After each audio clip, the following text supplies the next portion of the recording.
No Jumper, coolest podcast in the world. And I have a long-awaited interview. We've been talking about doing this for a while. Sure. No cap. My man C Blu is in the building. How you feeling? Yeah, I'm feeling good, man. We outside. Yeah, we out here in California. Is this like the first time you've been here in a long time? Because we've been talking about doing this for like at least 6 months, right? Yeah, this is the first time I've been in Cali for about a year now. Okay. Yeah. And how you feeling? Just been here for a little bit of business. It's pretty cool. Kind of was looking like New York. It's really cold out here right now. It's cold? It's hot as out there right now. Nah. I mean, when I woke up at like 8 in the morning, it was a little cool, but... Nah, it's like 60. That's hot to you guys? Is it? It's 60 right now? It's the middle of July. I feel like yeah, it's kind of hot. Bad. That's what I'm saying. I Like, mean, it kind of feels like New York. New York has like a different type of heat that is like really oppressive and horrible. Uh-huh. It's like just so humid out there. Yeah. I hate it. Yeah. It's the worst. But out here, I mean, I feel like it's all right. It's decently hot. I don't know. But what kind of business are you doing out here? I just did a 1v1 with Flight Reacts. Okay. Yeah. And then this. Nice. Okay. Yeah. Yeah, Because so I did a little 2-day trip. But because you moved, right? You moved to Yeah. Texas. Yeah, I have a crib in Texas. What made you want to do that? Honestly, just different scenery. I heard there was a lot of content creators out there, do different business with. Yeah, that's. You stay in really it. Austin or where?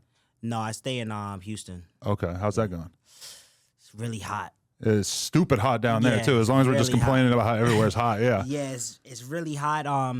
I haven't really settled down for like a month and sat down there yet. I've really been just running around. I'd be all over. So like I haven't really experienced too much of Houston yet. Okay. But I want to. Yeah. All I right. want to. Well, let's get more into the Texas thing, but I want to talk about your come up. So where Mm-hmm. were you born, and let's talk about your early life. I was born in the Bronx. Right.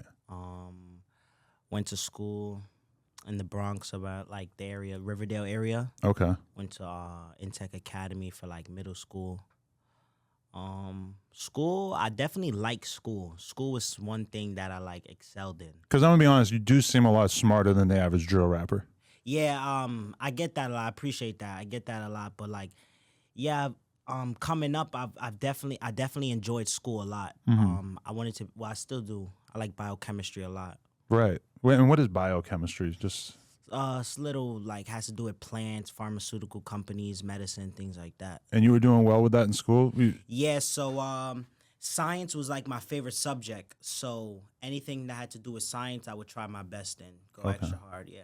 Interesting. Okay. And so, how would you describe like the environment you were growing up in? Like, did you have like a good family unit going on? Or? Yeah, family union was pretty solid. Mom did what she had to do. I always stayed in the nicest clothes. I wouldn't say silver spoon, but she definitely did what she had to do to make us, enjoy our childhood. My pops was around. I have 5 siblings, 6 of us total. Okay. Were your parents like what would they do career wise? My mom works with law firms. Okay. My pops, regular guy, does his ones and twos, And construction. Are they like first generation or anything? Are you child of immigrants or no? No, we're all African American, but we all from here. Oh, okay. Yeah. Okay, interesting. All right. And so, were you getting in trouble at a young age, or did that like start at a certain point, or? I would say I got into little trouble, but like my pops tried to nip it in the butt as much as possible. But like honestly, yeah, trouble was like something that came to me. I feel like I didn't look for it, but I was like a class clown, so those type of people are always in trouble. So you were getting in trouble like that, like in school and shit, just fucking around. Mm-hmm. Okay, interesting. Because yeah, I mean, you got picked up for with a gun at 14, right? Yeah, I did.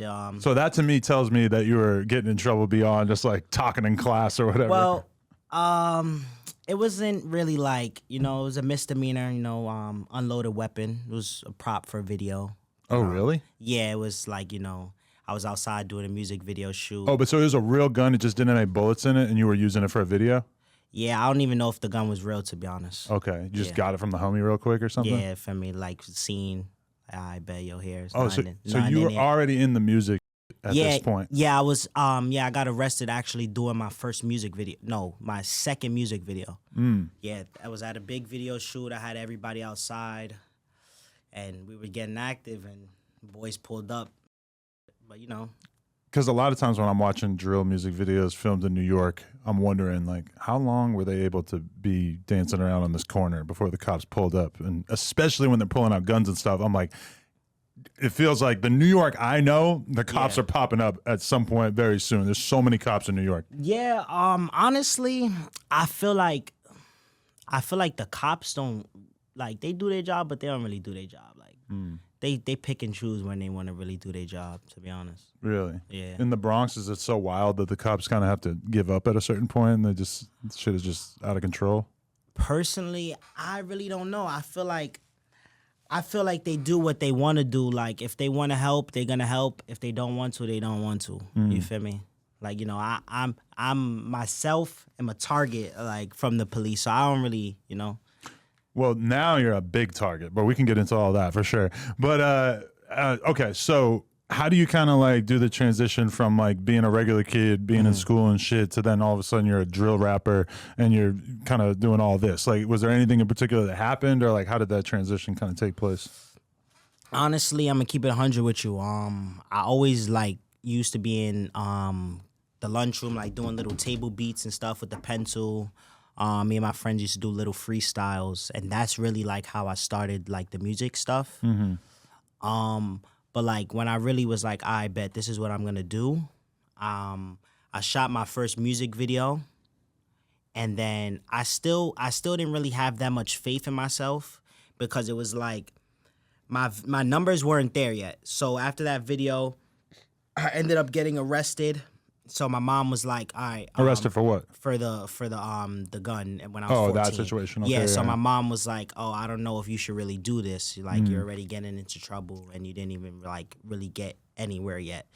So I don't know if you should do this." But I kind of like just stuck to it, and me and my friends, we just like kept rapping, doing what we had to do. Then K Flock got released from jail. Right, because I'm watching some old ass video. What's it called? Trisha? Trishi. With Trishi, with you and K Flock.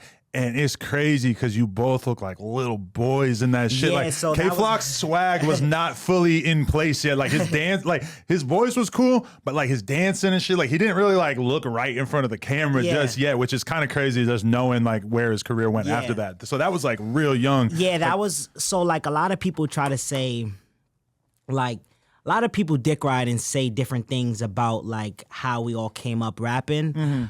But like if you know, we all kind of really started around the same time, and like the collabs and stuff. Other songs didn't do as good as other songs, but like there are definitely songs out there. Like you said, there's that song. You know, there's different songs that are out there in the cut that a lot of people don't know about. But yeah, after I did that song with him, that's when I really started taking it more serious. Were you looking at other Bronx drill rappers, or were you looking at like some shit going on in Brooklyn or Chicago, or what were you kind of inspired by? Like I said, honestly, I wasn't really inspired by anybody doing drill music, but music in general, I take my inspiration from Lil Pump. You feel me? That's who made me like, all right, music is it. Like, So I'm assuming you watched a lot of No Jumper vlogs with Lil Pump back in the day? There was a period of time where that was the only thing that anybody would say to me. They'd be like, "That's Lil Pump's friend." Yeah, like, so I've seen a couple of them. Where, like, I even went and like bought a pink Bape hoodie when he like did. I think that was Gucci Gang. Yeah, I think that was Gucci Gang. He dropped with the pink Bape hoodie. But so you were mad young because he came out in what 2017, 2016. Yeah. So you were pretty young then, being real influenced by him. Like 11. Okay. 12. Yeah. Yeah. And I know, because I remember being around Rico Reckless and his kid was probably 8, and he was just sitting there during his interview watching Lil Pump and Maddox, who was just here. And I seen him. I actually thought that was Babytron when he walked out. I was like, oh, shit. Nah, they're just two motherfuckers with crazy hair. Yeah, I should have said bye to Maddox. I didn't get to say bye to him. But so I know that like when you're at that young stage and you have like a rapper that you're fucking with and they look young and they kind of remind you of yourself and shit, that shit could be super influential to a kid. Yeah. So like when I met Lil Pump, it was like random as fuck. I met him at like an arcade, and my man was like, "Yo, that's Lil Pump." I'm like, "You capping?" I'm like, "That's not Lil Pump." So I walked over there. I'm like, "Oh shit, that's really Lil Pump." And it was like, I kind of got starstruck, so I kind of experienced what other people experience when they see me. So it kind of was like, oh shit, this is the guy I look up to. Like, this is the person I started rapping for. But he was a really chill person, you know. Right. He said he knew who I was, and shit like that. He's actually in one of my music videos. That Right, recently yeah, I've just seen dropped. that. Where'd you see him though? In New York? No, in Miami. Miami, okay. Yeah. Interesting. Wow. Yeah. All right. So, was that influencing you to want to do drugs at that time too? Because that was kind of his big thing. Nah, I didn't take that part of him like I didn't follow up on that because I started smoking weed around 12, but like I wasn't able to access no lean or pills and shit. I wasn't doing that at 12 years old. I still don't really do pills and lean like that. You know, I smoke a blunt here and there. I remember when I was interviewing OGZ, Shoreline Mafia, for the first time, and I said, how do you feel about your music influencing kids to want to go get some lean? And he was like, good luck. Like, basically, like, go try to get some lean. It's not easy to get it, and you can't afford it for the average person. So he didn't really, that was his reason. He didn't feel bad about it. Yeah. But, okay, so that got you excited about making music. But then, you also, like, Pump wasn't making drill music. Was there anybody that you were looking at that had that sound? I would say Chicago artists. Like G Herbo, Rondo Number 9, people of that sort. Like when they were coming up, I was listening to them. Like one of my favorite songs going to school used to be Kill Shit. I used to listen to that song like almost every day on my way to school. Classic. Yeah. Definitely. And so, okay, you joined a gang or you started rapping? Which one came first? I wouldn't say I'm a gang member. How do I put this? We're a community revolution in progress. Ah, yes. Because the specific gang that I saw on YouTube, people claiming that you were a part of, when earlier there were some guys with me, and they're technically from the LA version of that, but I wasn't gonna be like, hey, he's from New York, and Yeah. I was like, I'm not gonna say that, but it was like kind of like a weird coincidence, but I kept it to myself. Okay. Nah, yeah. I think it all happened around the same time. To be honest, yeah, I think it all happened around the same time. And how did you even get introduced to that though? Just the area. Yeah. The area I lived in. Did it feel like it was like a survival mechanism, like you were going to be kind of in danger if you didn't click up? Nah, I don't think so. I don't think it was much of that. You know, it's like personal reasons and shit like that. But it wasn't really like I wasn't forced or anything like that. But like I said, you know, I'm not a gangbanger. I chill with people that But yeah. Definitely. Okay, so how long did it take for the music to start really gaining some traction? Because like the Bronx drill world is like a world where it's kind of shocking how people can go from like nothing to getting 1 million views on their videos in like a pretty short period of time. So honestly, I would say after Trishi, it probably took like maybe 2 more songs for me to start getting the recognition, and Flock was going up. So like my whole area was like was buzzing. The whole area, the whole 10457 was like, that's my area code.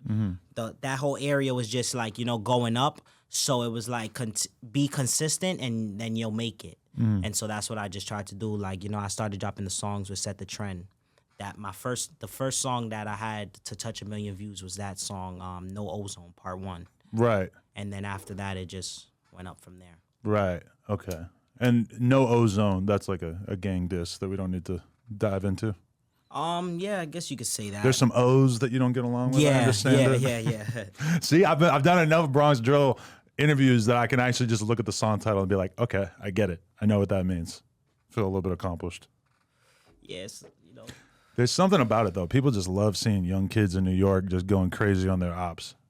Yeah, I feel like that's what gets a lot of people attraction. Well, right now I would say those like the freestyles are getting a lot of people views. I feel like that's what's making the next people who are coming up.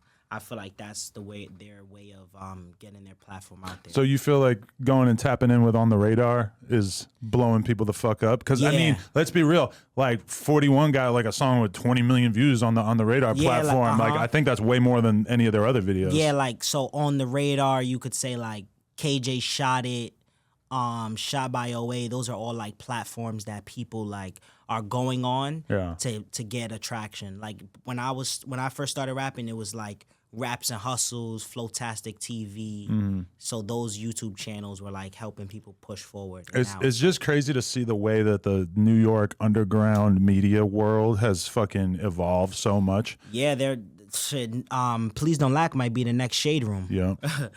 Talk of the Town. Yeah, Another one that I've watched a few of recently. Now, because I remember back when 6ix9ine popped off, not to mention him or anything, but like he wanted a No Jumper interview so bad. And it's funny because when I think about it now, it would not be like as much of a thing where he was pressed to do a No Jumper interview because he would be able to go do an interview with all these different places from New York. New York. But in 2017, it wasn't really like that. There was way less options. You know, you were either on some radio shit, some corporate like 107, shit. Hot 97, shit like that. Yeah. Yeah, definitely. That was the only real like podcast, sit down, freestyle, all things like that.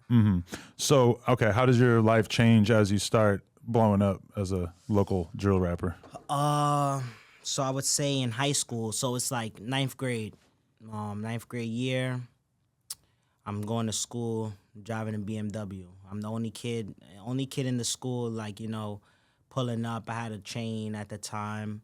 So it was like, I went from like, I didn't really experience that much of high school because of COVID.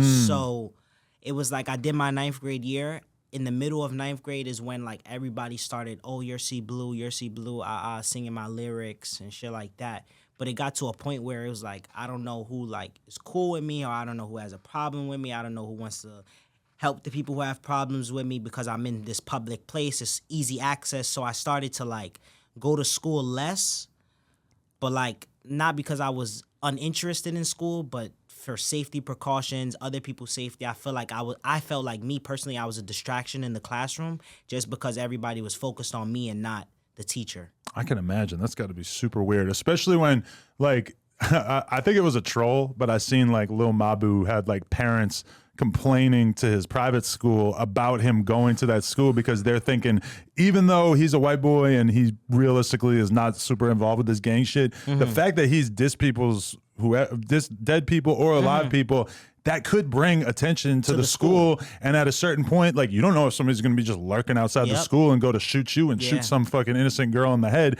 That shit could totally happen. So you could understand why that would be, for sure, you know, a big deal at a certain point, right? Yeah, that's definitely like how it is. Yeah, definitely. So, okay. People are shooting at schools. People don't care. People just hang out outside the school and wait till their op walks out and then just do it. They don't give a fuck. New York's crazy, bro.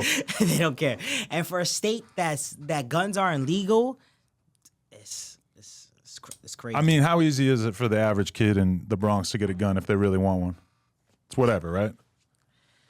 It's like walking in a gun store. Because you could drive down south a little bit, drive down to, I don't know, where the gun law is super loose by like Virginia or Atlanta or whatever. You could fill your trunk up. You could put 100 fucking Glocks in your trunk, and then you drive back up to New York, and all of a sudden you could sell them for what, like 2 times as much, 3 times as much as they cost you down there? Yeah, I wouldn't tell anybody to go do that, but right. But what's going to stop you? The only thing that's going to stop you is the risk of getting pulled over and having them look in your trunk, which is a big risk. Yeah. But I mean, it's like, fuck it, I could get this to the block. Yeah. Yeah, I've driven back and forth to New York a million fucking times. How many times did I get pulled over? A couple. How many times did they search my trunk? 0. Yeah. You know? Yeah. And not to mention, it's the same logic with fucking drugs and menthol cigarettes and everything, bro.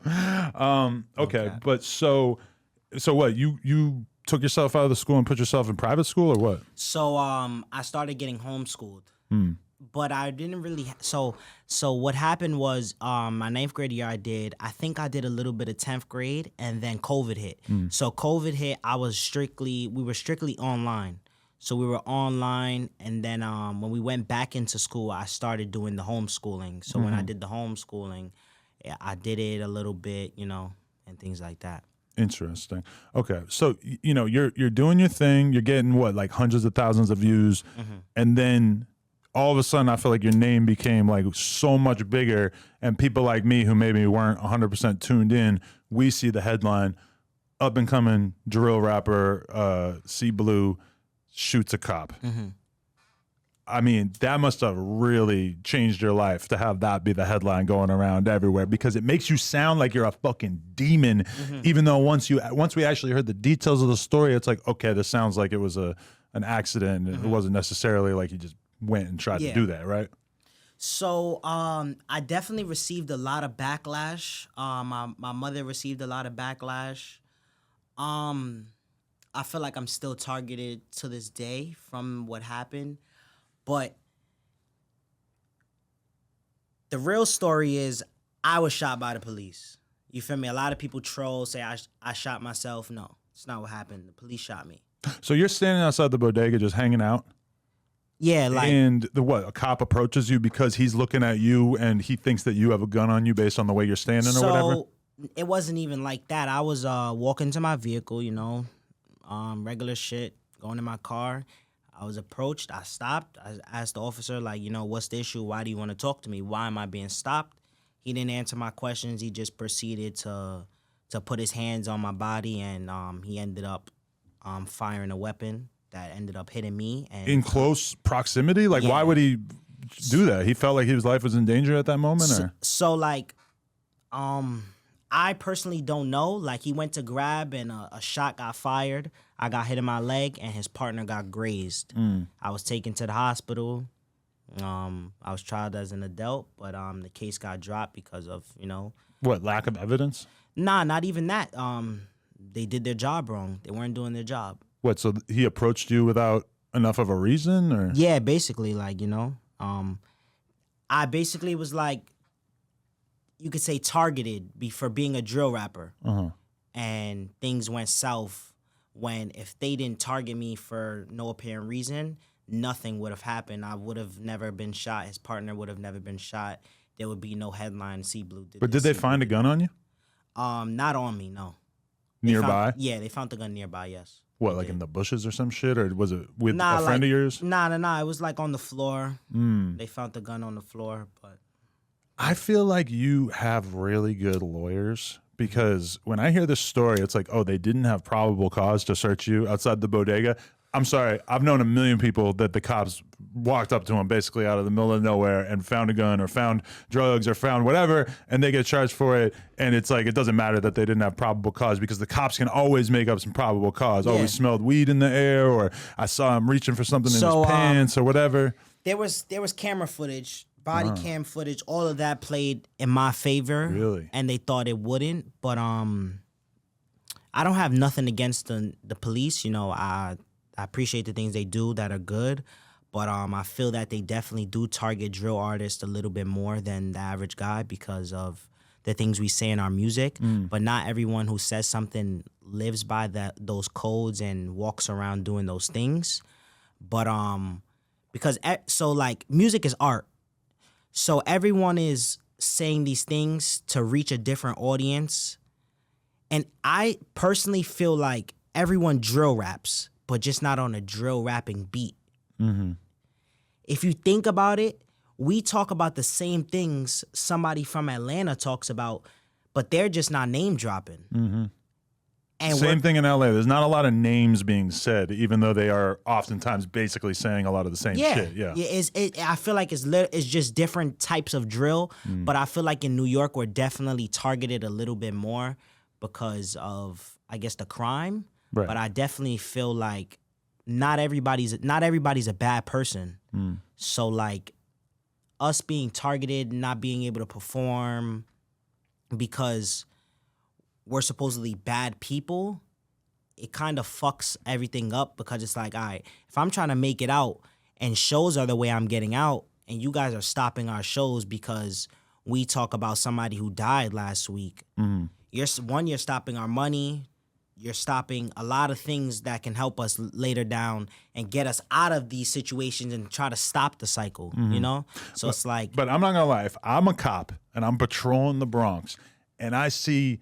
Just to use as an example, I see Use G's or Sha G's, who are just, you know, two people that I interviewed that I was just like, oh my God, I cannot fucking believe how violent this music is.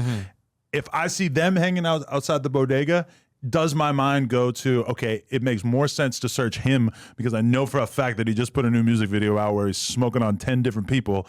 Does that make sense to me? Yes. Now, obviously, the cops got to play by the rules. And if you're going to search somebody, you probably need some probable cause. But I also can't really blame the cops for having more interest in drill rappers, just the same way that the cops probably would have more interest in like somebody who they knew was in the mafia. Okay. You know? Yeah, I get what you're saying, but I kind of feel like it's a little biased, cause it's like I might have a white guy with me holding the gun. Yeah. But you're not gonna search him. Why? Cause his color.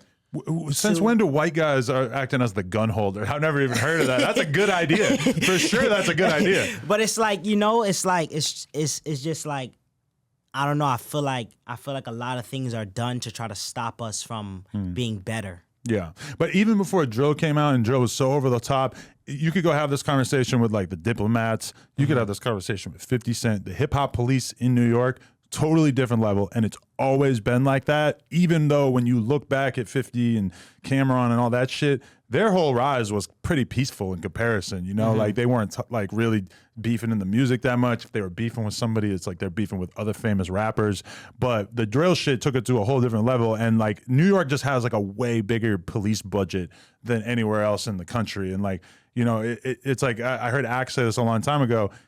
New York is just not gonna let drill go crazy like in the way that Chicago did, because this is New York City. This is like the center for the media, all the TV stations and theater and tourism. They have such an incentive to keep the people feeling safe and to not let the culture go crazy. So I could see why there's an additional layer of scrutiny. No, I get what you're saying. Yeah. Yeah, I totally understand. But so you got shot in that whole encounter or no? Yeah, I did. And I was shot in my leg. In the leg, but people think that you got shot in the dick. Yeah, so a lot of people don't know what the groin is. Groin. Yeah. Well, groin to me is like the whole dick balls area, right? Yeah, so like I was shot like towards my hip, I would say, like, you know, close to my area, but I wasn't shot in my dick. Okay. I have every Did it piece just of pass right through like the fat in your leg? Yeah, or like it wasn't that bad? Yeah, it went through my leg right here and came out of my thigh. So it wasn't that bad? Nah, it was a through and through.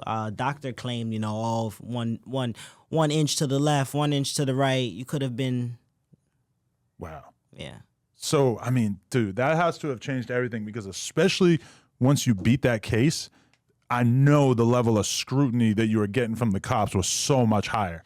Yeah, definitely was. But I feel like they left me alone for a little period of time only because they like got shitted on, they feel like. But I feel like they should have just played by the rules. Yeah. And none of this would have happened.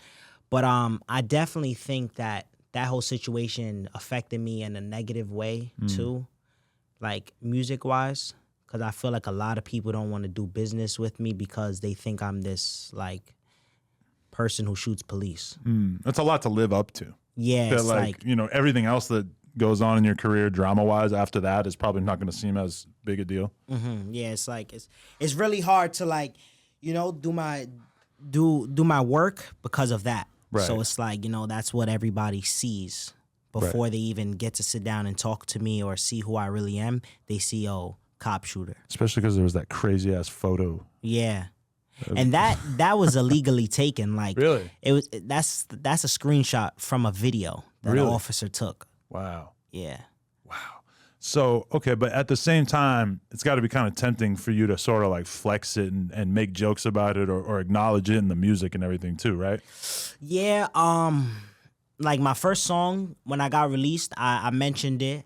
I don't really mention it too much because I don't really want to make it seem like a competition with the police. Like, I don't want to, like, you feel me? Yeah.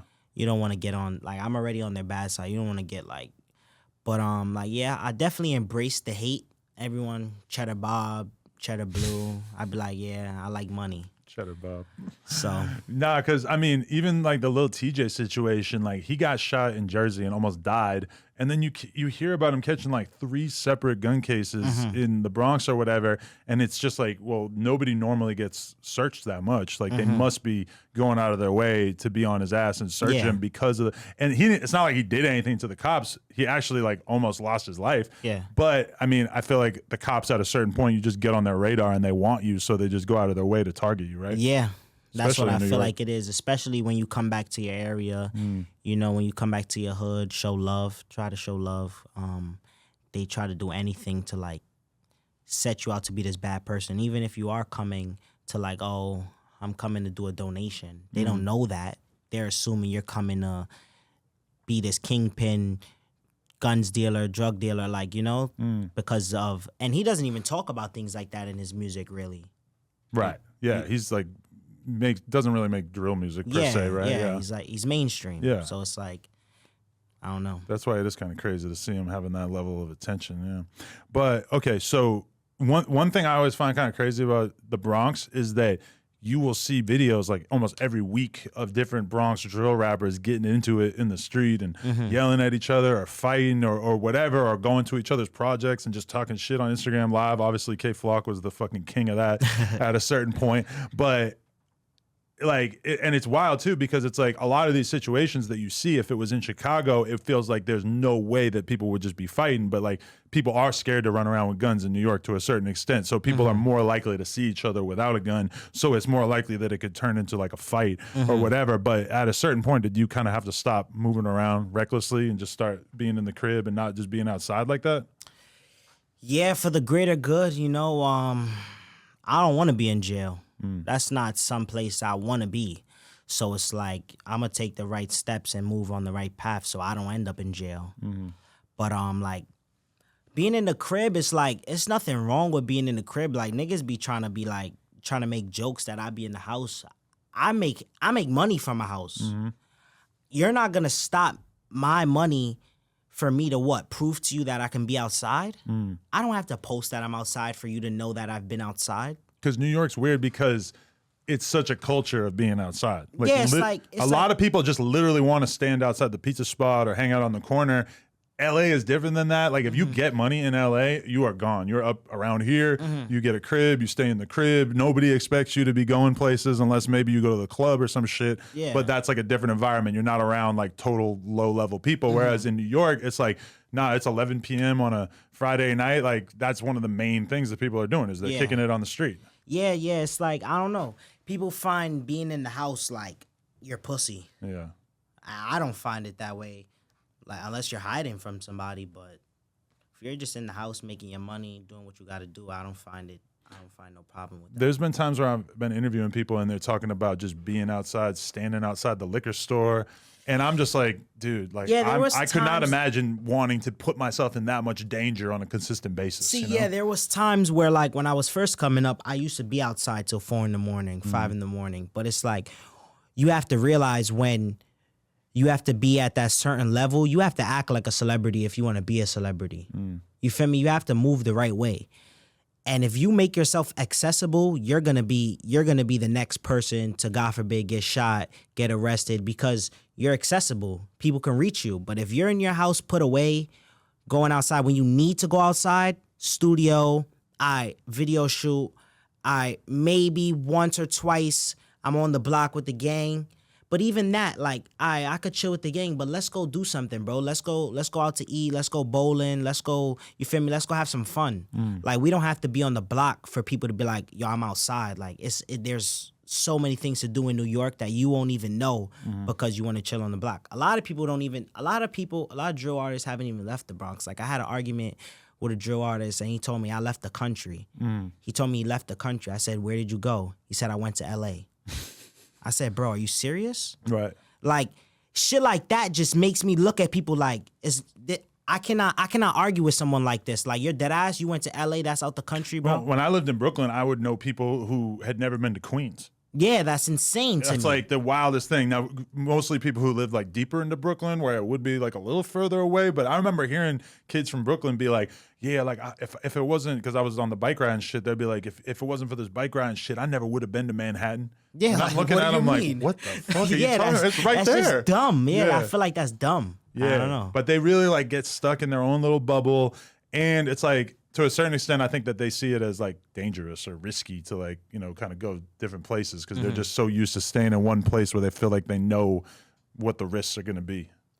I don't know. I feel like everybody is just tries to become a product of their environment, even though they don't have to be.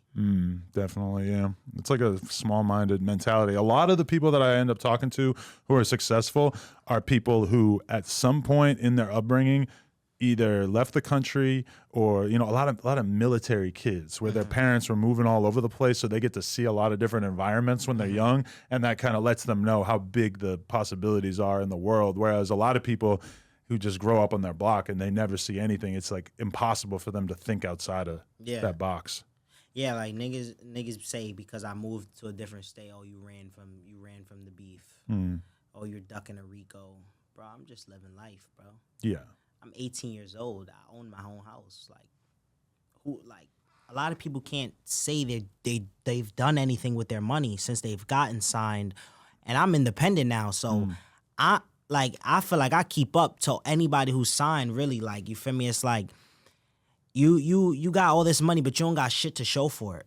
I've had 3 cars since I was 16 years old. Like, you feel me? It's like, I feel like I'm a different caliber than a lot of people, you feel me, than a lot of people from New York that are drill artists, because like everyone has a small mind, and I feel like little shit like this, people consider me a streamer now. Shit like that. That just shows like, why wouldn't you not want to make another source of income? Like, another way to connect with your fans, another way to It's literally free. Like, I play games all day anyway. Why not make money doing it? Right. You feel me? Like, it's like, I don't know. Yeah, but I think a lot of people look at it as like, if you're going to be a rapper, you're supposed to be pushing this image of yourself as being kind of scary and mysterious, and that when you're streaming and you're sitting there for 4 hours on stream, it's like you're kind of taking away the ability for people to think of you as this like demon. Where that's a lot of people in their music, that's really like what they're trying to represent. Yeah, I get what you're saying, but I feel like nobody really knows if you really live what you rap unless they see it. Unless you're literally out there showing what you do in your music, then nobody really knows what you really do. Like, nobody really knows it's true unless you're getting arrested for the things you say in your songs or shit like that. But if you're not, anybody could say, yo, you don't really do that. Yo, you're pussy. You feel me? It's like... So wait, after that incident with the cop, though, you got picked up on like 2 other gun charges after that? Nah. One. Yeah, it was one. We just dropped. It was one. Oh, it was one. But then there was another situation where they like found you in a car and there was a gun in the car, right? Yeah, that's the situation. Oh, that was the Yeah, situation. that's the situation, Okay. yeah. And was that an instance of you like feeling like you had to move around like that, or what was that? I'm gonna just say this. I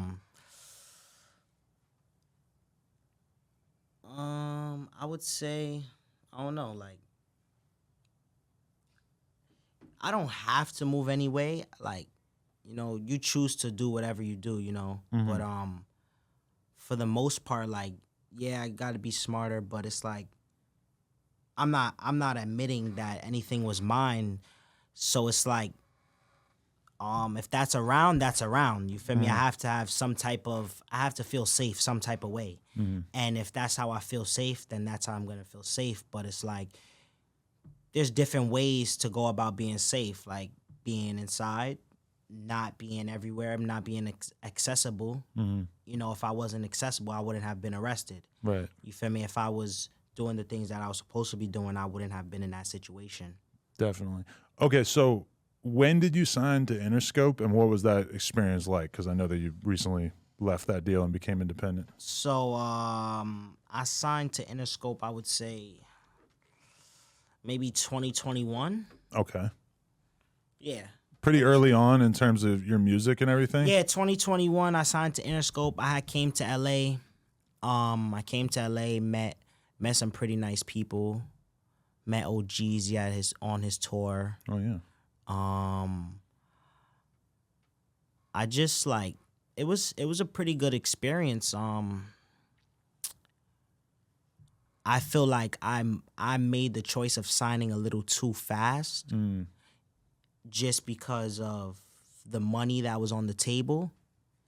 But I feel like if I would have waited a little bit longer and met a couple more people and like listened to like my manager at the time and things like that. Well, it's still my manager, but like my manager, if I would have listened and done a little bit of things different, I wouldn't even be like, I'll be way farther, I feel like. Because it always is weird when someone like a drill rapper signs, and like, you know, I know people that are A&Rs out here and stuff, and sometimes they'll be signing an artist, and it's like some of the drill stuff, it's like, I get why it's popular, I understand the fan base, I just don't understand how a label is going to necessarily make that artist bigger, because it is something where it seems like most of the people listening to it really care about the drama and the tension of who has problems with who and shit like that. And now sometimes you do end up with a rapper who, you know, clearly has like a bigger appeal.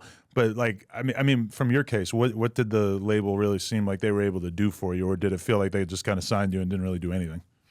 I can't really say. You don't want to diss the label, but yeah, I don't feel like they were bad. You know, I feel like more help is definitely better. It definitely was a benefit of being signed. Not just the money, but like having a team behind you and people who can help you get to the next level, people who like, they have the plan. They know how to make people superstars. So why not get that kind of help? You feel me? That's why I feel like I signed. Because it's like, I'm a drill artist. I know that drill might not take me all the way up. So I know that this label might be able to help me because I look on who they've had in the past, who they've made blow up, things like that. So it's like, and you see like the life that they show you on like your little tour of about to go get signed, the life that they show you, it reels you in. Because they hype you up, right? Yeah, it hooks you in. Show you a Lambo, $500 dinner, you know, shit like that. It's like, oh shit, this is the life. And then you're like, all right, I'll sign. Right. But I feel like a lot of people could say can agree with me on this. I feel like a lot of people sign too fast. Like a lot of us don't wait and really see what the industry is about before they sign. But it's like sometimes you have to take the opportunity. You can't really wait too long because opportunities don't always come. They come and go. So you feel me? It might not be there in 5 years or 2 years if you wait. So it's like sometimes you have to jump on an opportunity to try to make yourself go to the next level. Right. But so did you feel like ultimately it kind of slowed your career down, or did you feel like they helped blow you up? I feel like honestly, I feel like they helped me. Okay. Yeah, I wouldn't say they brought me down. Were they upset about the situation with the cop, or was that like, because I'm thinking from their perspective, on one hand, this is great marketing. On the other hand, it's kind of dangerous for them to be involved with too much craziness, right? Okay, so me personally, I feel like if I was down south, they would have made me a bigger star off of it if I was down south. I feel like, because if you look at NBA Youngboy, even though he's like blackballed, his label like still like, I feel like they still helped in some type of way by like, he's this kid, he's getting in this trouble. Let's try to do something to like try to either change him from getting in trouble, but like still keep this image. So I feel like if I was a little bit down south, they would have capitalized off the situation. I feel like because it's New York and they seen all the people dying and shit like that, they felt like he shot a cop is bad for our business. Yeah. I mean, even when you think about the Bobby Shmurda thing, it was like the labels weren't exactly lining up to help him out in that situation, even though he was making them a lot of fucking money at that moment. Because, you know, the labels in New York are kind of scared about being really involved with gang shit. Yeah. they'll happily sign the person, but then when shit really starts to go down, they don't really want to have to be the ones cleaning it up, you know? That's what it is. They don't want their business to take a toll because of an artist. I feel like. And you were signed to them for how many years? 2 years? Nah, I did a one tape deal. Oh, okay. Yeah, I got signed for just one tape. And so was that money that you got from that? Like, I watched like a YouTube video that said that basically that money was why you were able to bail out and everything after the incident with the cop. I would say the advance money helped me, yeah. But I was definitely somebody already who had money, so I feel like I would have got out. But I feel like I bailed out for no reason, to be honest. Why do you say that? Because I feel like if I didn't bail out, I would have had the same outcome still, and I would have been able to just keep my money. So if you had just sat down for a few months in there, then it would have been basically the same? Because honestly, like, I bailed out, and I got remanded, like, a week later. And remanded means? So, like, basically, like, remanded is like they tell you turn yourself in or they book you on the spot type shit. Like, another judge ended up saying that I had to turn myself in anyway after I already bailed out. The situation when you bail out is basically like you're avoiding if you're gonna have to go to trial and it's gonna take 4 years, like the Melly shit or whatever. That like you don't want to have to go from being inside for the trial. Yeah, but you kind of got unlucky because they wanted you so bad that they remanded you. Yeah, they remanded me anyway. Okay, that makes sense. So, at what point did you and were you having the conversation with Interscope about re-signing after the deal came out, or was it just kind of over? It was just kind of like that's it. That was kind of what I wanted to do. I kind of just wanted to move forward from that from that situation. Right. What was it about Texas that made you think about moving there in particular? Not gonna lie, one, the cost to live is not super cheap. Yeah. The cost to live is shit. Mm-hmm.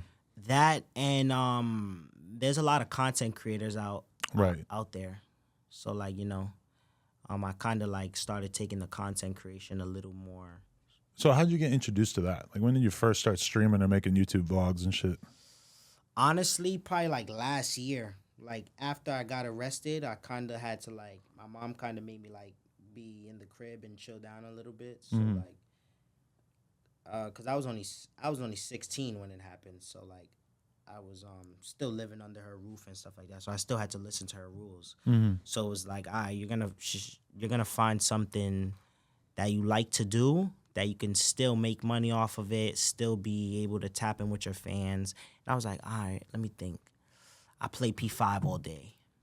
I knew that you can go live on PlayStation, but I didn't really know about like Twitch too much. I didn't really know about streaming too much until like one of my mans, he told me like, yo, you could stream on Twitch, blah, blah, blah. So then I started streaming on Twitch. Then I ended up buying a PC.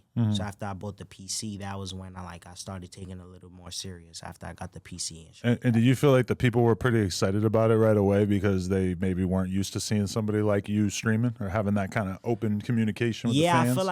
I feel like I'm a funny person. I feel like I have a good sense of humor. Right. So I feel like it fit me.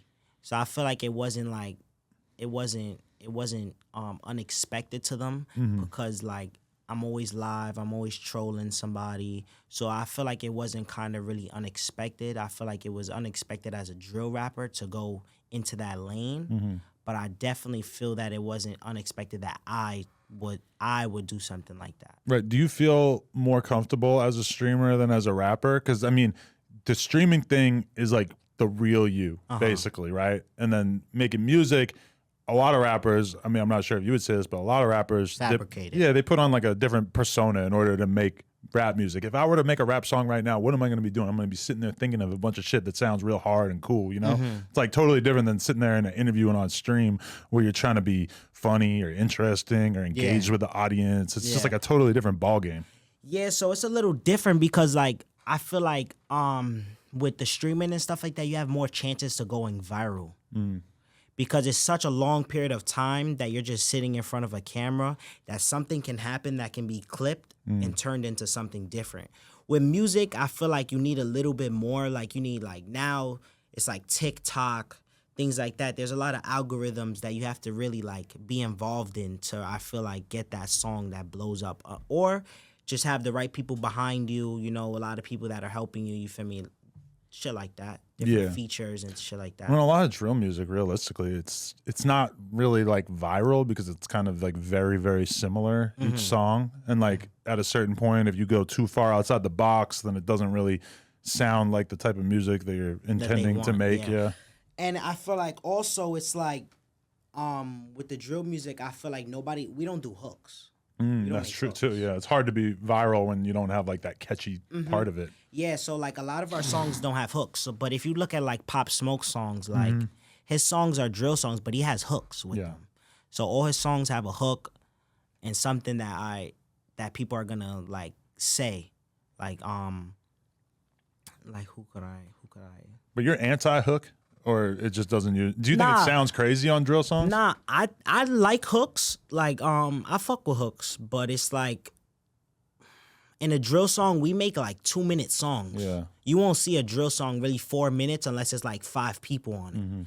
Because it's like we're just trying to get this disrespectful point across and that's it. Be done with the song. Right. You feel me? This hype drill disrespectful song. All right, now I'm gonna put it out. But when you do that though, like when you make a song like that, does it sometimes feel fake because you don't wake up and sit around thinking about who you have beef with every day? But then you get in the booth and it's kind of like, oh, this is like what I know I need to talk about. Yeah, I feel like I don't know. I feel like some people just like it really depends on how like you could think back about situations, but some people they like to freestyle. So like Right. I don't know. Like I feel like if you start to think back about situations that you did something or allegedly did so and so. So it's like if you start doing that, I feel like you're trying to get arrested because you're just literally putting what you live like what happened into a song. But like different like there's ways to go around it. Like you could do a metaphor, there's similes that you can do to like still get your point across, but not literally say exactly what happened. Like I was just driving to Vegas and I listened to both of the King Von albums back to back, and I was just thinking like he was basically like one of the greatest drill rappers of all time because A, he was very good musically and he really knew how to make songs and he had amazing beats and shit. But then B, he really hated his ops so much. You could tell that was never going to leave his mind, that he was, and when you watch the documentary and stuff, you're like, this is a dude who really meant everything that he said and really like cared about that shit in a way that a lot of other people don't. A lot of other drill rappers are just kind of saying whatever. And even he put hooks on his songs. True, yeah. I mean, I think an underrated thing with King Von is the fact that he had Chop Squad beats or a DJ doing like his shit. So he has crazy pianos and shit. So his shit just never really sounded like generic as drill music, you know? It didn't. Yeah. Definitely. So are you trying to like stop making music at a certain point, or are you trying to balance the streaming and the music? Yeah, I've been trying to balance it for right now until like, you know, I get like fully like focused onto one thing, but I don't think I will just choose one thing to do. I kind of feel like I'm gonna still do both because I feel like if you don't blow up in 1 year, it doesn't mean you're a failure. No. Doesn't mean that you're not gonna but ever it's blow easy up. for it to feel like that when you're 18. You know, because you haven't been alive that long and it feels like you're watching other people's careers go crazy and shit. But I've been around long enough to see people where they come out and have a little wave and then their career stalls out for a year, 2 years, 3 years, whatever. And then all of a sudden they have a big fucking hit and their whole career just revamps itself. Like that is not that uncommon, you know? Yeah, so that's why I feel like I don't want to personally just stop doing rap. Like I feel like my like right now I'm at a stagnant pace. Like I don't feel like I'm going down or up. I feel like I'm at a stagnant pace. But I'm just right now I'm working on like a little EP to put together to get back tapped in with my fans because I personally feel like I don't drop consistent enough for me to like for me to say like I bet I'm not really competing with their views and shit like that because I don't feel like I'm dropping enough songs to say I bet I'm not doing as good because like I don't drop every week like I was. You feel me? I take like 2-3 month breaks and just drop like you feel me. I'm not like taking the steps that I was taking before to blow up. now that I'm like doing multiple things because it's a little harder to juggle everything. But does it feel different making drill music when you're out in Texas and it's like you don't hear that? It's not the sound of Texas, you know, it's like you're hearing different music and you're so far away from the street shit that you had going on, the enemies that you got, whatever. It's got to be kind of different talking about somebody you don't like when they're on the total other side of the country, right? Yeah, so like I haven't even been to a Texas studio, to be honest. I still go to New York, hit the booth. Like, you know, that's what I've been doing in New York. Like, I'll go to the studio, things like that. But I met a couple Houston artists and stuff like that. I've listened to their type of music, and it's definitely way different than what I put out. So it's definitely, like, something I have to tap into. But I wouldn't, like, completely switch my music and, like, do, like, chopped and screwed and stuff like that. I wouldn't do that because I feel like then I'll be fucking myself up, like, trying to do too much. Right. Yeah, because how often do you go back? Because I was just watching a video of you hanging out at like a basketball game in the Bronx, I think. Yeah. So like whenever I feel like I want to go to New York, I go. But that's what's kind of bad about me. I feel like I move for no reason, kind of. You go back that often? Yeah. Really? Like I said, I haven't even been in Houston a full month. Right. Like just sat down a full month. Yeah, because I mean, there's always something coming up. Yeah, if I needed to just move to like Texas and just get a house and just be posted up, I feel like I'd be able to deal with it pretty well because I'm old enough at this point that I'm like not trying to go out really and shit like that. But from your perspective, when you're young, I mean, it's hard to get a young person to like sit down and just chill out. Like they always want to go out and get into some shit and see what's going on. And you know, because I don't really know that many people in Texas, right? Yeah. And I'm not really trying to get to know people either, because like you feel me. That's how backdoor shit happens. A lot of shit happens, you know, just trying to make friends with everybody. So it's like I try to like hang out with certain people, but like I'm not just gonna be going to different clubs because I don't know the scenery and shit like that. So until I really get comfortable, I don't really think I would be outside that much. I'll just be focusing on like building the studio in the crib, getting more music out, shit like that. Right, definitely. So, like, how strong? My craft. How strong is the fan base with the streaming shit? Like, how often do you go on stream, and how like what do people always want you to do on there and everything? So, like, honestly, a lot of people like when I react to music. Like, a lot of people like when I react to my ops music and shit like that because they want to see how I'm gonna react to it. And me personally, I feel like I give 100% honest opinions to everybody's song, even if it's my man's, even if it's somebody I don't like. But, like, I won't continue a video, like, if they diss my dead friends. But, like, other than that, I feel like I give everybody a fair chance to, like, you feel me? Because I feel like, honestly, I feel like I'm sort of helping people, like, with their rap shit. Because, like, I got a whole live channel, over 100,000 subscribers and shit. And people are, like, really watching these videos. So it's, like, I feel like I help people a little bit also. And help myself too because I'm getting a bigger fan base. So it's like, why not? Right. Yeah, definitely. But I mean, is it so as soon as you hear them diss somebody that you were cool with, that kind of kills it for you? Yeah, most of the time. Probably like 9 out of 10 times. Because I was watching a funny ass clip of you. So you're playing GTA, and I don't know who tipped you off or who told you or whatever, but they basically told you that DD Osama was playing at the same time. Yeah. And so you basically do a drive-by on him in the game, bumping your own music. And I noticed also that you made sure that you weren't playing a song that was necessarily dissing his dead friends. Yeah. So you went out of your way to be a little bit respectful. You might have been shooting at him in the game, but at least you weren't playing a song that would have instigated that. Yeah, like it's like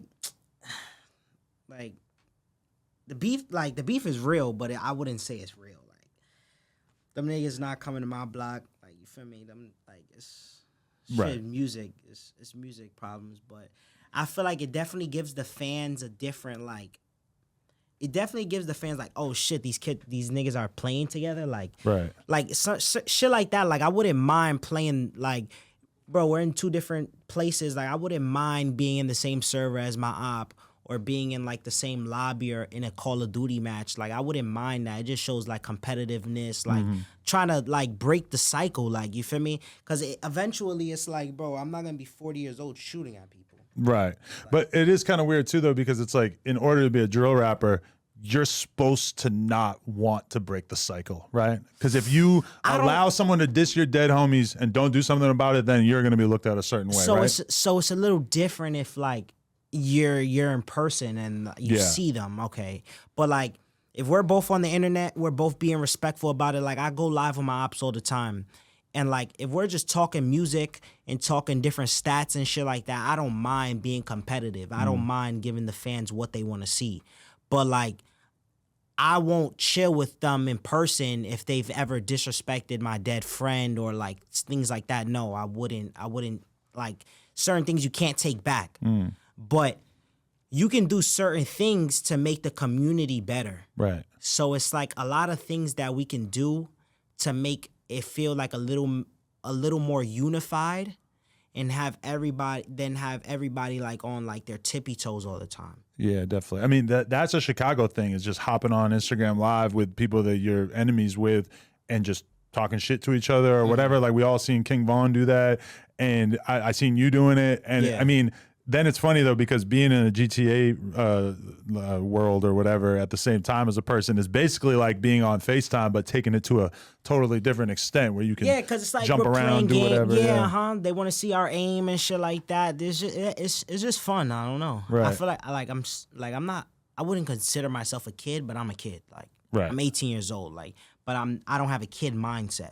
But I'm still a kid. I still want to have fun. I still want to enjoy my time on the earth. Like I still want to visit places. So it's like I'm not gonna be small-minded because I'm a drill rapper. That's not what I'm gonna do. And I feel like sometimes it sets me back a little bit. But it's like it's my life. You feel me? I can say what I want, but I'm still gonna do what I feel like I should do. Right. So you're in a relationship right now? Yeah. How's that going? I heard it was kind of toxic. I didn't really start digging into that, but nah. Like, it's cool, man. Like, people go through things. You feel me? Like,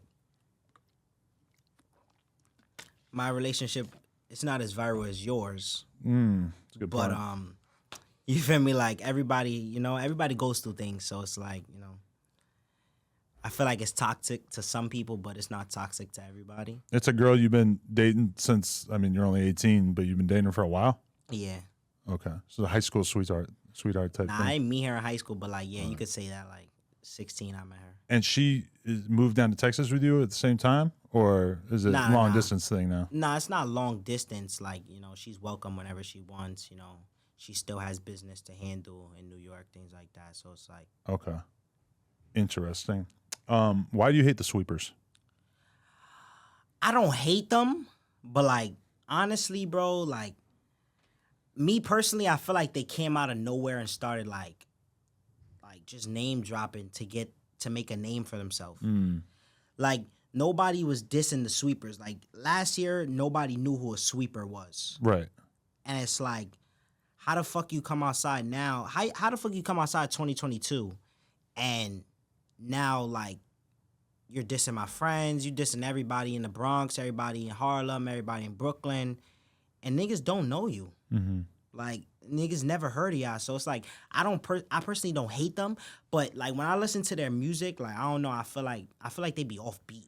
Like, I don't know, it just hasn't caught me yet. I don't know. Interesting. I don't know about the offbeat thing. I got to listen to it more to maybe analyze that. But okay, so you're saying that you feel like they kind of came out of nowhere and they knew that dissing people's ops or dissing their ops would make them blow up, but they maybe didn't have necessarily like the best reasons to be doing it. So like their first song that hit 1 million views is called Sevside K. Right. Like, you just come right out and just say that you're going to kill a whole project. Yeah. That's insane to me. That's like bottom line clout chasing. You feel me? That's what it boils down to, I feel like. Right. I feel like it's just like I'm trying to do whatever I can to get out the hood. I know K Flock is lit. I'ma diss the niggas that he be with. I'ma diss the niggas that fuck with him. And that's how I'm gonna make a name for myself. Right. That is, I mean, it's kind of clever if you think about it like that, though, because they're playing the game the way that the game is actually played. But I could definitely see it. It's like there's been a bunch of times like that where you see people dissing even just the Notti thing. Like you just saw a lot of people hop on that where it's like, then when you talk to other people, you're like, why do you not respect that? They're like, they have no reason to be dissing Notti. Yeah. So it just looks crazy, right? Yeah, I get what you're saying. Yeah. But did you have a relationship with him before he passed, or? With Notti, no. I didn't know. So like DD Osama and Notti, they weren't really like outside as much as the Sugar Hill D Dot kid. Like Right. I met him personally. Okay. Like and E Dot Baby, I met him personally. Right. But Notti and DD, I didn't really. I don't know how old they are, but I think they're like a little younger than me. Yeah, they're younger than you for sure. So they weren't really like outside. To be honest, they're not even really from New York. Really? Where are they from? They really from PA, but for me, we're not gonna really get into that. Yeah, but what happened with you and Didi that you started dissing each other and that became a thing? So like he's just from that block. It was just that shit. Yeah, you feel me? It wasn't like nothing personal because I don't know him from a hole in the wall. He don't know me from a hole in the wall. Mm-hmm. I know the people he was around, but he don't know me. I don't know him. When you saw the Notti Bop blow up, how did that strike you? Do you think that was kind of corny, or do you think that you were just fucking with it? Nah, I was jacking the song. I ain't gonna lie, it was a good song. Like you feel me? Like it was a good song. You feel me? Like it wasn't like I don't know. Right. I feel like it was a good song. It was a You ever dance, feel it like was catchy. You feel like you're kind of heartless. That something like that doesn't really, like just a dance about a young ass kid dying. It's like almost But like nah, I would have a hard time even explaining this to a lot of people that I know. Okay, so you gotta understand. He was 14 years old, but he was dissing people. Right. Yeah. So you gotta understand. He chose this life before he even knew what life was. You feel me? Like he chose to be a gangbanger before he even hit puberty, for real.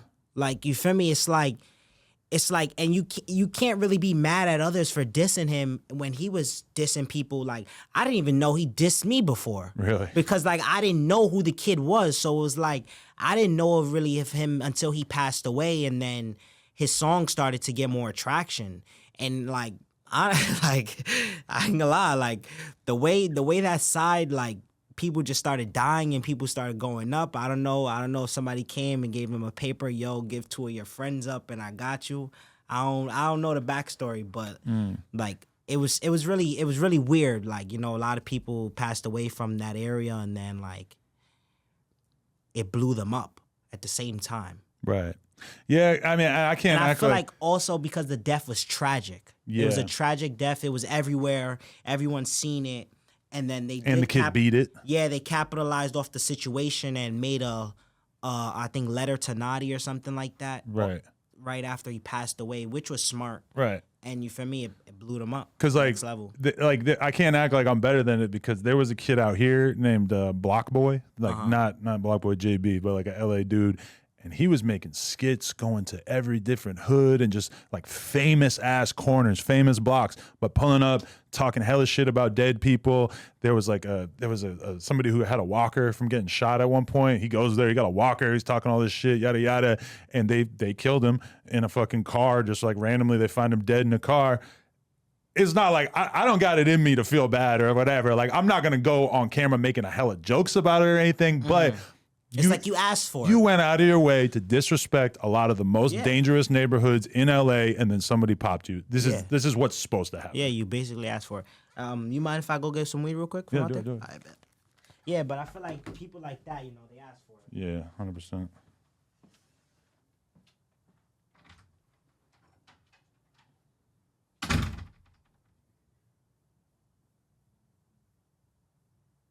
I didn't know the kid beat it that stabbed us. Wow.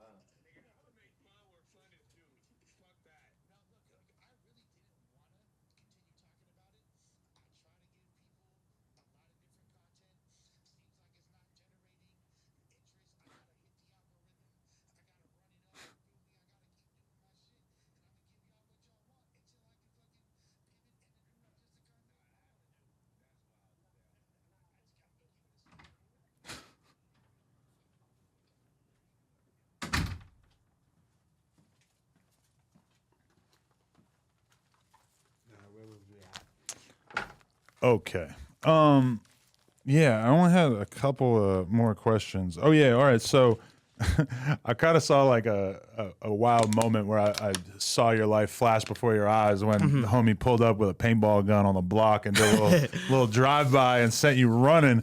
And was there a moment in your head where you were like, oh, fuck, I'm hearing a loud-ass noise coming from a car. I might be getting shot right now. Not gonna lie, like I've experienced being shot at.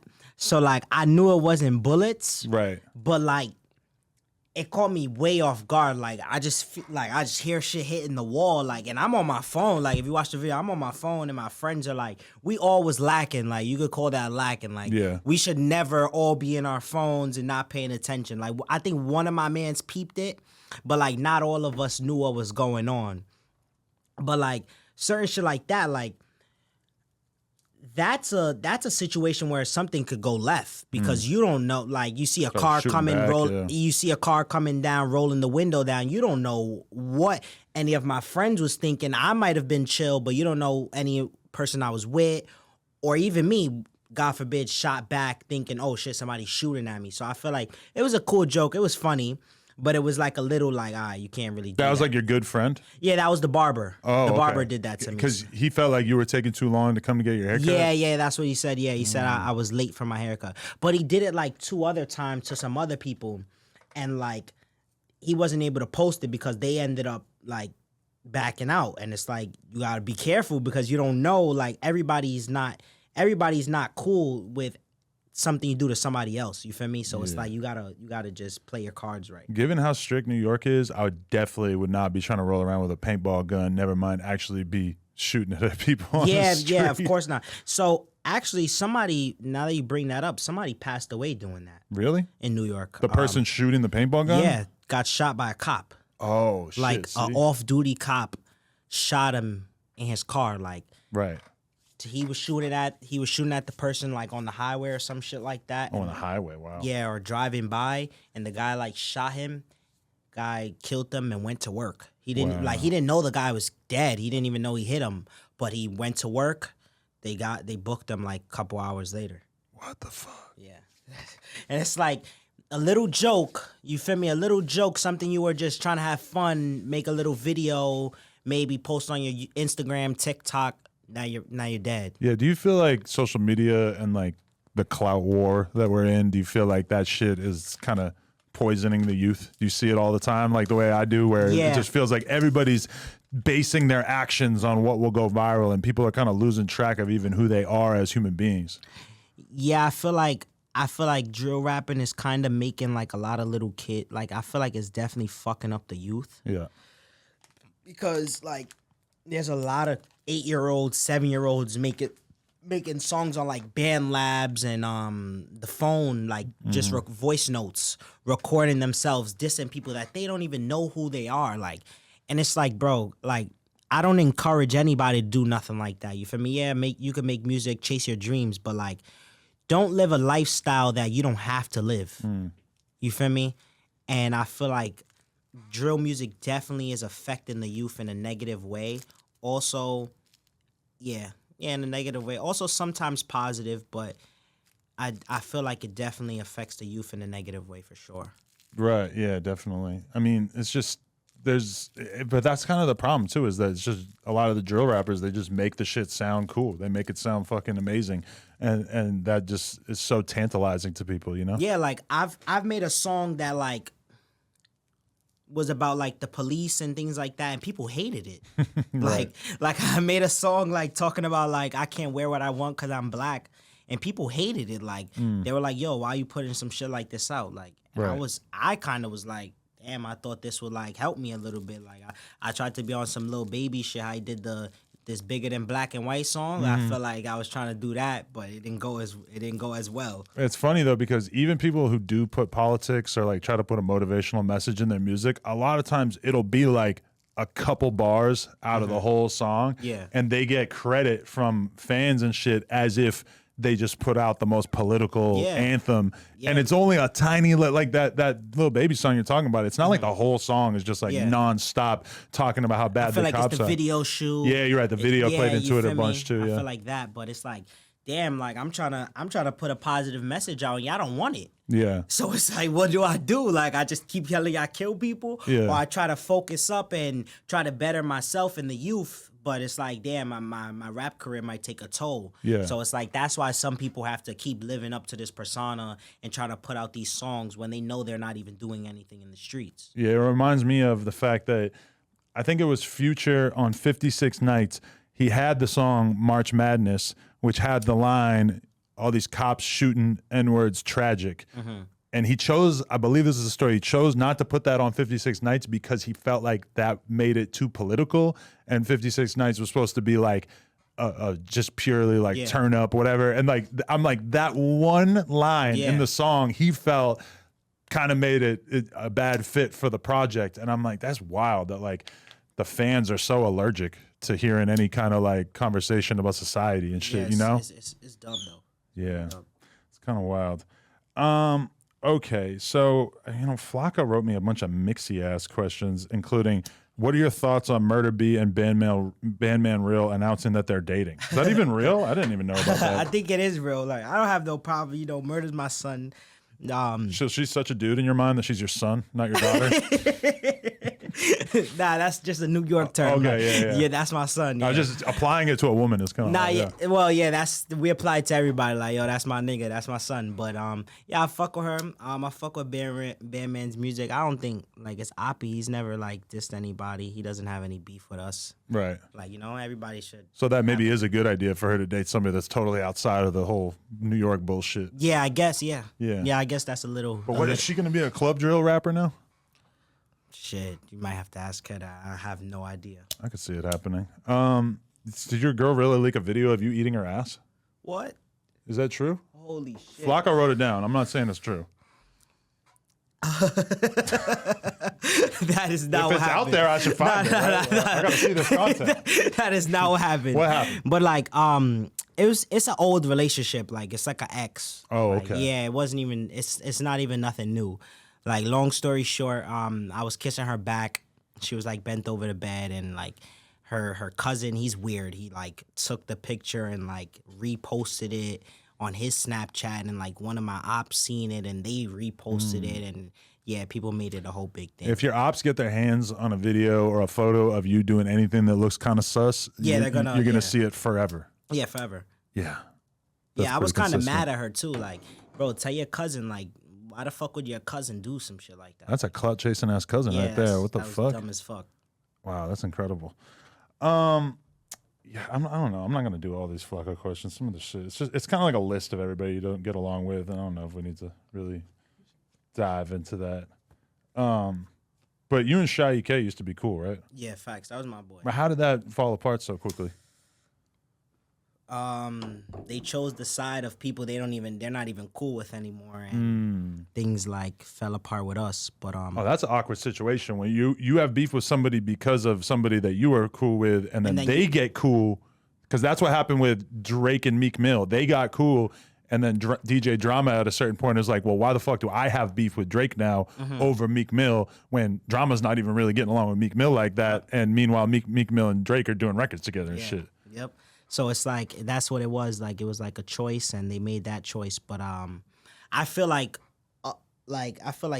the chemistry that all of us had, like with like Cortland and Big Love and things like that, we would have definitely been way bigger if like everybody put their pride to the side and like did the right things. Yeah. It's crazy. I was thinking before when you were talking about just moving out to Texas and everything, it's like when you look at Chicago, everybody either like made it and moved to LA or whatever to like really get their career going, or Atlanta or whatever, or they just straight up left because at a certain point it's like, well, I'd rather live in Vegas or Arizona or wherever than, you know, be posted up somewhere where I have this much beef and it's dangerous. And you see that with FBG Duck didn't leave. Yeah. And they killed him. Like, you know, like he's one of the people who held out the longest when you consider that he had a real name from like 2011, 2012 on, and he stuck it out, and eventually they got him. You know, it's like it's such an obvious decision. Yeah, it's like, I don't know. I feel like everybody should leave at one point in time. You get the right amount of money, and you feel like you could maintain whatever the rent is, mortgage, you know, whatever you got to do. I feel like you should do it. Yeah. I support it for sure. So, okay, what do you have coming up? Anything we need to know about that you got in the works? I played it on dropping an EP, hopefully August 1st. That'll be like my second EP I'm dropping. You know, I did one with the label, and then this will be my first independent EP. Okay. That's really it. Like, more streams to come. I'm dropping a video with Flight Reacts. This interview will probably be out after. Okay. How'd you end up setting that game up anyway? Honestly, I just hit him up. Like, I used to watch him when I was younger, so like it was like, oh, let's see if he answers me. And I hit him up. He's a pretty cool dude. He answered. He was down for it. That's dope. Yeah, he linked up. Went to the gym. How often do you stream? Honestly, I took a big break. So, like, honestly, because, like, I didn't have the right things. Like, I needed sub badges, emotes, things like that. So, like, I started, I just started back up, like, last 2 days. I've been streaming, like, kind of a little heavier. Because, like, I play GTA RP a lot. And that's what I like playing when I stream. Right. So, like, if I'm not in the GTA RP, I probably won't stream. Right. So. And so you always are in the same world or whatever in that, Yeah, or do you District go 10. Okay, so Yeah. you don't go to like all the different. Nah, I really haven't really tapped in with any other like servers or anything like that. Only really D10. That's like the most like New York based. I feel like the most like, you feel me? And so are they limited? Like, is there only a certain number of people that could be in each different thing? Yeah, they are facts. It is a great source of income. It's great. Great. How do you, just from donations and shit, or? Yeah, so like most of the servers people make, you have to pay to get in. Right. Okay. So like certain servers like D10 for example, you have to pay to get in faster. So like you pay for just to get in the server, and then you have to pay if you want to be like number 1 to get in number 2, shit like that. Okay. Because it's like a big ass queue. But do you guys look at T Grizzly as like basically one of the goats of that shit, because he has apparently, like, you've seen it in the media and stuff, that he makes a shitload of money off of his server and everything? Yeah, I seen that. I've never played his server. I really want to, because like that's how I kind of started like learning about GTRP from Grizzly World. But yeah, I ain't gonna lie, that's something I would consider doing, making a server. If you can make a lit one and like really be the one who's like in charge of that Yeah. shit, it makes sense. Yeah, it's kind of crazy. I've seen a few people trying to make it happen on there, and I'm sort of wondering about it. But Yeah. I know myself personally, I don't have any energy left to be fucking streaming a couple more hours out the week. I'm just I got too much shit going on. Nah, yeah, it's a lot. Yeah, definitely. Okay, so how many more days you out here? Shit, I'm leaving tonight. Okay. Yeah. What are you eating while you're out here? I know Honestly, you're a food guy. Yeah, honestly, I kind of wanted to try some TikTok shit, but I don't even think I have enough time. I kind of got to catch my flight. You're gonna do some basic ass TikTok shit and just Like a truck, little food truck. yeah, that I be or seeing. hit like an In-N-Out, because that's what everybody wants to see, a New Yorker's take on In-N-Out, because that's our most famous burger chain. That's crazy. My man's out there told me he was going to take me in and out. Yeah, it's always interesting to see what people think from out of town. I love it personally, but Yeah, I've never tried it. you got to get it animal style though, otherwise you're kind of missing the point. It's just like a crazy sauce they put on it. Okay. Yeah, I'll I try get it on out. the burger, not the fries. Yeah, I'll do a little vlog on that. That would work. That would make sense to me for sure. All right, so everybody tap in with a new project when it drops. Turn my boy up on Spotify, Apple Music, and all that. And I guess follow you on social media. Oh, and also I seen the fact that you tweeted about spending $5 on my girl's OnlyFans and then realizing that the video wasn't actually out yet. Yeah, I definitely did subscribe, not gonna lie. I did, and I was kind of disappointed because I was like, oh, all this hype, and it's not even out yet. Well, today is Tuesday. It drops on Thursday, so you got about 48 hours till it's available. I bet. Yeah, and trust me, no problems here. This is what we do. So I'm awaiting your reaction to the tape. I bet. Perfect. Perfect. All right, C Blu, appreciate you, Doug. Much right, love. man. Thanks for coming through. Same to you. Thanks for having me. No Jumper, coolest podcast in the world. Check us out on YouTube, TikTok, Patreon, Instagram, etc. Like, comment, and subscribe. NoJumper.com if you want to support.